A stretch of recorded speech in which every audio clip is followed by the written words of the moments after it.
प्यारे बच्चों नमस्कार। आज हम प्रश्नावली 1.1 के 5वें सवाल को हल करेंगे। प्रश्न को हम पढ़ लेते हैं। यूक्लिड विभाजन प्रमेयिका का प्रयोग करके दर्शाइए कि किसी धनात्मक पूर्णांक का घन 9m प्लस 1 या 9m प्लस 8 के रूप का होता है। हम इसे हल करते हैं। सबसे पहले हम मान लेते हैं माना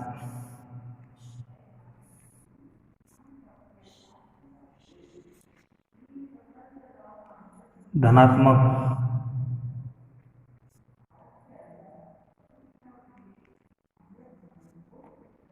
पूर्णांक ए है। अब कल हमने एक सवाल हल किया था। उस सवाल में सवाल नंबर 2 में 6q प्लस 1 6q प्लस 3 और 6q प्लस 5 था। तो हमने 6 का भाग दिया था, हमारे लिए वहाँ पर 6 भाजक था। सवाल नंबर 4 में 3m और 3m प्लस 1, तो हमने वहाँ पर 3 का भाग दिया। यहाँ पर हमारे पास में 5वें सवाल में 9m प्लस 1 और 9m प्लस 8 है। तो अब ऐसा प्रतीत हो रहा है कि हमें यहाँ पर 9 का भाग देना है, लेकिन हम यहाँ पर 9 का भाग नहीं देंगे। यहाँ पर क्या पूछा है? धनात्मक पूर्णांक का घन। घन का अर्थ होता है 3 है, जैसे मान लो तो 3 की घात 3। इसको हम क्या कर सकते हैं? 3 गुणित 3 गुणित 3 अर्थात 27। अगर मैं 9 के स्थान पर यदि भाजक 3 लेता हूँ और हमें 9m चाहिए, तो सीधी सी बात है अगर 27 आता है किसी भी प्रकार से, तो 27 में हम 9 कॉमन निकाल सकते हैं, अर्थात हम 3 ले सकते हैं। तो यहाँ पर हम भाजक क्या लेंगे? 3 लेंगे। मान लेते हैं हम संख्या है a, तो a का भाजक क्या हो गया? 3 हो गया। भाज्य क्या हो गया? a हो गया। भागफल आया हमारे पास में q और शेषफल आया r। तो ऐसी स्थिति में यूक्लिड विभाजन प्रमेयिका से क्या होता है? a बराबर 3q प्लस r। हमारा ये शेषफल है, q भागफल है और ये कोई संख्या है, कोई भी धनात्मक संख्या है। हम इसे देख लेते हैं। माना कि धनात्मक पूर्णांक a है, तब यूक्लिड विभाजन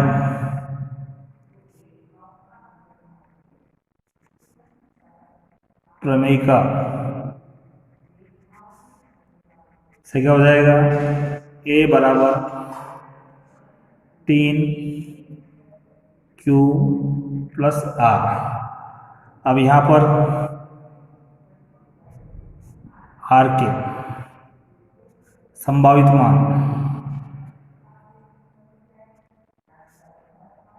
क्या क्या हो सकते हैं? r बराबर 0 हो सकता है, 1 हो सकता है, 2 हो सकता है।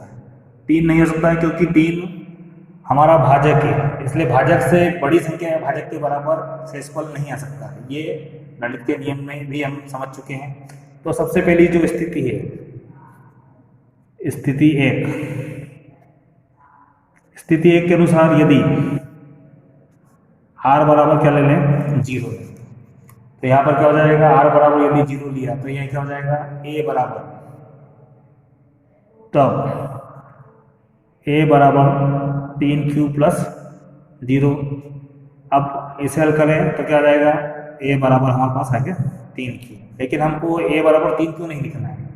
यहाँ पर लिखा हुआ है धनात्मक पूर्णांक का घन। क्या लिखा है? धनात्मक पूर्णांक का घन। इसलिए हम क्या करेंगे? यहाँ पर यहाँ दोनों पक्षों का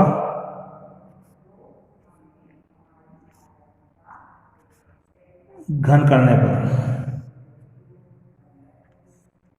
तो दोनों पक्षों का यदि हम घन करते हैं तो क्या हो जाता है? a की घात 3 बराबर 3q की घात 3। इसे आगे हल करें तो क्या हो जाएगा? a की घात 3 बराबर 3q गुणित 3q गुणित 3q, तो बराबर क्या हो जाएगा?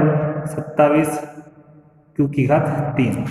अब हमें क्या चाहिए? यहाँ पर सबसे पहले ऊपर क्या लिखा हुआ है? 9m के रूप का है, तो 9m के रूप का इसका अर्थ हुआ यहाँ पर हमें 27q की घात 3 प्राप्त हुआ है। तो हम 27 को हम लिख सकते हैं a की घात 3 बराबर 27 को मैंने लिखा 9 गुणित 3, 27 को मैं लिख सकता हूँ 9 गुणित 3, और यहाँ पर क्या है? बचा हुआ क्या है साथ में? q की घात 3। तो ये जो 3q की घात 3 है, हम क्या करेंगे? इसके स्थान पर m लिख देंगे। तो यहाँ पर लिखेंगे 9m और यहाँ पे लिख देंगे जहाँ m बराबर 3, m बराबर 3 q की घात 3। अब दूसरी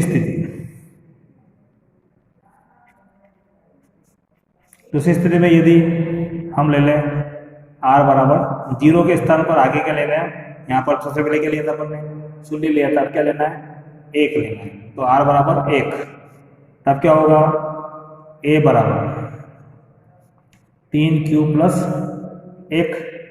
अब यहाँ पर देखिए दोनों पक्षों का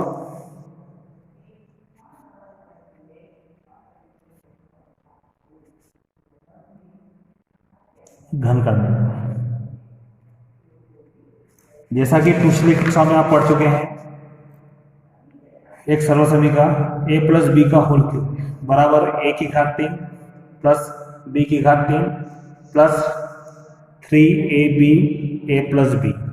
यहाँ पर भी कुछ ऐसा ही है, यहाँ पर 3q प्लस 1, तो यहाँ पर क्या हो जाएगा, a की जगह पर क्या हो जाएगा 3q प्लस 1, a की जगह पर हुआ 3q और b के स्थान पर क्या हो गया 1। हम देखते हैं यहाँ पर a क्यूब बराबर 3q प्लस 1 की घात 3। तो हम इसकी तुलना इससे करते हैं, तो यहाँ पर क्या आता है, हम दिख रहे हैं सर्वसमीका में कि a के स्थान पर क्या है 3q और b के स्थान पर क्या है 1 है। हम जहाँ पर a है वहाँ पर 3q रख देंगे, तो यहाँ पर आ जाएगा 3q की घात 3 प्लस 1 की घात 3 प्लस 3 गुणित 3q प्लस गुणित 1, और यहाँ पर ब्रैकेट में रख देते हैं 3q प्लस 1। इसे हल करते तो यहाँ पे आता 27q की घात 3 प्लस 1 प्लस 3 तिया 9, 9 एकम 9, तो 9q और ब्रैकेट में 3q प्लस 1। इसे और हल करते हैं 27q की घात 3 प्लस 1 प्लस 9 तिया 27q प्लस 9q का गुणा 1 में करेंगे तो क्या आएगा 9q आएगा। अब यहाँ पर हमको सबसे पहले ऊपर जो दिया हुआ इसको देखते हैं, तो यहाँ पर लिखा है 9m प्लस 1। अब यहाँ पर अपने को 1 चाहिए। अब यहाँ पर देखते हैं कि यहाँ पर हमारे पास में 1 है, लेकिन हम क्या करते हैं इसको 1 को पीछे तरफ लिख देते हैं। तो यहाँ पर क्या होगा 27q की घात 3 plus 27q plus 9q plus 1, और यहाँ से भी 9 कॉमन निकल सकता है, यहाँ से भी 9 कॉमन निकालेंगे और यहाँ से भी 9 कॉमन निकालेंगे। तो 9 कॉमन निकाला तो क्या हो जाएगा 9, यहाँ पर 9 कॉमन निकाला तो 3 बचा q की घात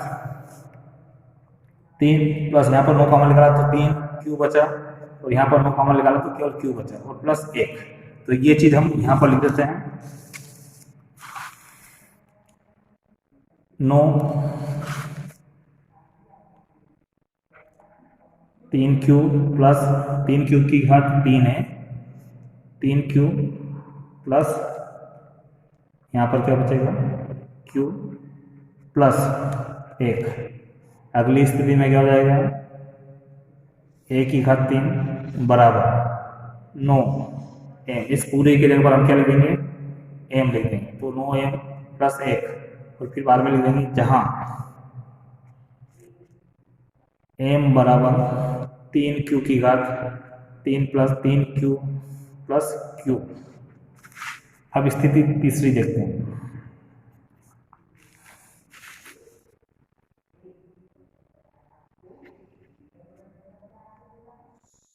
तो यहाँ पर क्या हो जाएगा स्थिति में यदि r बराबर क्या रखते हैं 2 रख दें, तो r बराबर 2 रखें तो क्या हो जाएगा a बराबर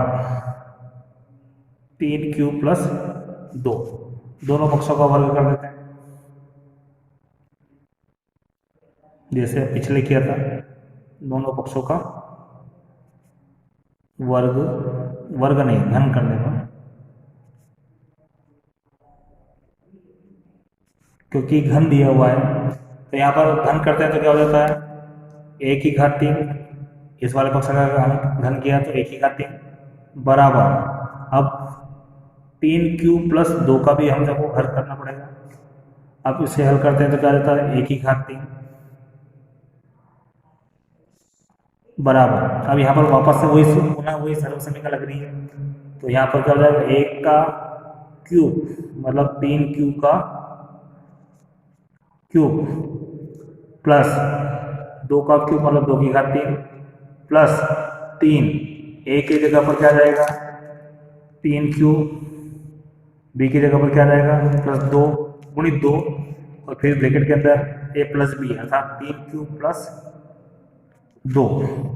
इसे हल करते हैं तो क्या हो जाता है, ए की घात 3 बराबर 3 क्यूब की घात 3 मतलब 27 क्यू की घात 3 प्लस 8 2 की घात 3 8 हुआ। फिर यहाँ पर देखते हैं 3 गुणित 3 9 9 दूनी 18, तो यहाँ पर 18 और क्यूब और ब्रैकेट में क्या आएगा 3 क्यूब प्लस 2। इसे और आगे हल करते हैं तो ए की घात 3 बराबर 27 क्यू की घात 3 प्लस 8 प्लस 18 क्यूब, 18 क्यूब का गुणा 3 क्यूब में करेंगे और प्लस 18 क्यूब का गुणा 2 में करेंगे तो क्या हो जाएगा 27 क्यूब की घात 3। अब यहाँ पर देखें ये जो 8 है, अब इसमें देखें कि यहाँ पर भी क्या है 8 है, तो हम 8 को पहले से शुरुआत से पीछे की तरफ लिख देते हैं। अब आगे देखें 27 क्यू की घात 3 हो गया प्लस 18 का गुणा 3 में हुआ तो 18 54 क्यू की घात 2 प्लस 18 का गुणा 2 में हुआ तो यहाँ पर आया 36 क्यू और ये प्लस 8 यहाँ से हमने इसको यहाँ लिख दिया।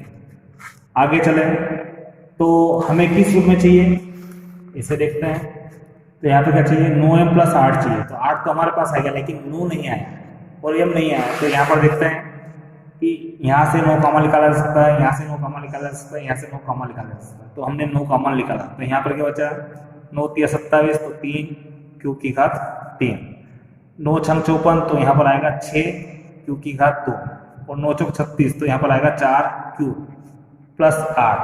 तो इस जो पूरा ब्रैकेट है ब्रैकेट के अंदर जो भी है इसकी जगह पर हम क्या लिख देंगे एम लिख देंगे, तो और फिर बाद में इसके बाद लिख देंगे जहाँ एम बराबर 3 क्यू की घात 3 प्लस 6 क्यू की घात 2 प्लस 4 क्यू। अब यहाँ पर हमारा ये सवाल पूर्ण हो गया है, हम लास्ट में लिख देंगे यहाँ पर स्पष्ट है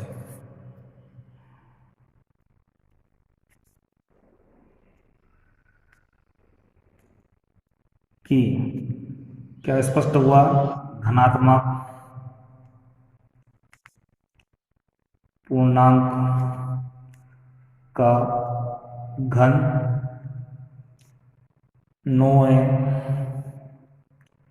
9m प्लस 1 या 9m प्लस 8 के ग्रुप का होता है। ये हमारा सवाल पूरा हुआ। आशा करता हूँ कि ये सवाल आपको समझ में आ गया होगा। धन्यवाद। जय हिंद, जय भारत।